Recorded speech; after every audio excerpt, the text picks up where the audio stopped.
nom est Catherine, je suis physiothérapeute au Centre Filou. Je suis accompagnée de Justin.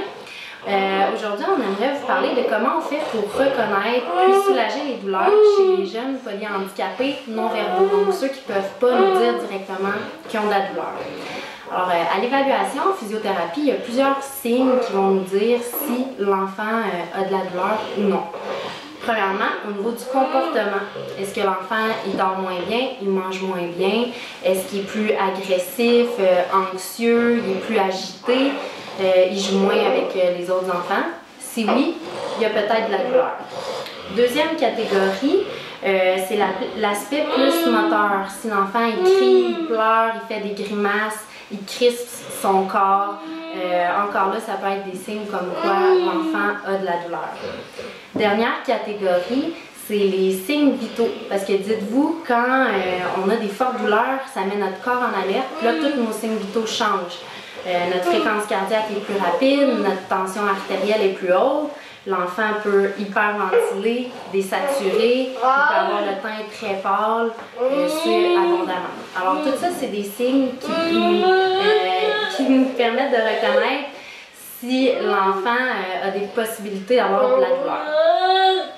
Deuxième chose qu'on fait à l'évaluation, c'est d'inspecter le corps en entier de l'enfant pour trouver où est-ce qu'il y a mal. Alors moi, ce que je vous recommande à faire à la maison, si vous pensez que votre enfant a de la douleur, vous le déshabillez complètement, vous le placez dans son lit, puis là, vous inspectez les 4 membres, vraiment partout. Vous inspectez le ventre, le dos, puis vous essayez de trouver une zone qui est plus rouge, enflée, des déformations, ça peut même être des plaies de pression. Puis aussi, quand vous inspectez, vous pouvez aller effleurer la peau comme ça ou faire une pression plus importante. Puis si on trouve la zone douloureuse, l'enfant il va sursauter, il va peut-être se mettre à pleurer. Alors là, vraiment, ça va nous dire c'est là que l'enfant a mal. Pour ce qui est du traitement en physiothérapie, on peut faire plein de choses avec ces jeunes-là pour soulager leur douleur, mais c'est important de savoir qu'il existe plusieurs types de douleurs. Alors, premièrement, il y a des douleurs plus musculaires, des grosses tensions, des crampes. Alors, dans ce cas-là, on peut soit aller, si par exemple Justin était très tendu au niveau du cou, on pourrait aller le masser doucement comme ça en pinçant le muscle entre notre pouce et nos doigts. Alors, faire un massage, tout simplement. On pourrait aller étirer le muscle, donc de vraiment allonger le muscle au maximum.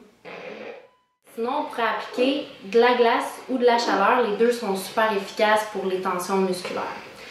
Pour les douleurs plus inflammatoires, donc des entorses, des tendinites, par exemple, votre enfant propulse son fauteuil roulant, puis le mouvement répété cause de l'inflammation dans son épaule, ou encore il s'est cogné puis ça a beaucoup enflé. Ce que vous pouvez faire, c'est de mettre de la glace. Mettez surtout pas de la chaleur parce que si vous mettez de la chaleur, là, ça va empirer l'inflammation, empirer les douleurs, donc c'est à déconseiller. Alors pour la glace, à la maison, le plus simple, c'est de mettre des cubes de glace avec une fine couche d'eau à l'intérieur d'un sac Ziploc, puis vous mettez une serviette mouillée, par exemple Justin a mal à son poignet, une serviette mouillée entre la peau du jeune puis la glace.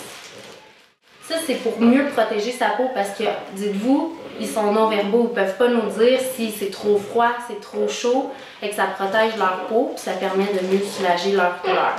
Pour ce qui est de la chaleur, le plus simple que vous pouvez faire à la maison, c'est de prendre un sac magique, vous le mettez au four à micro-ondes, puis avant de l'appliquer directement sur la peau de l'enfant, appliquez-le sur vous. Il faut que ça soit vraiment une chaleur qui est confortable.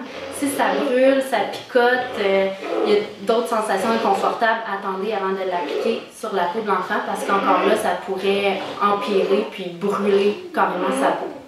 Alors, si vous avez d'autres questions plus spécifiques par rapport aux douleurs de votre enfant, s'il y a des fortes douleurs ou encore si ces douleurs durent vraiment sur une longue période de temps, n'hésitez pas à en parler à votre physiothérapeute, votre ergothérapeute, puis même son médecin pour essayer de démystifier cette douleur-là.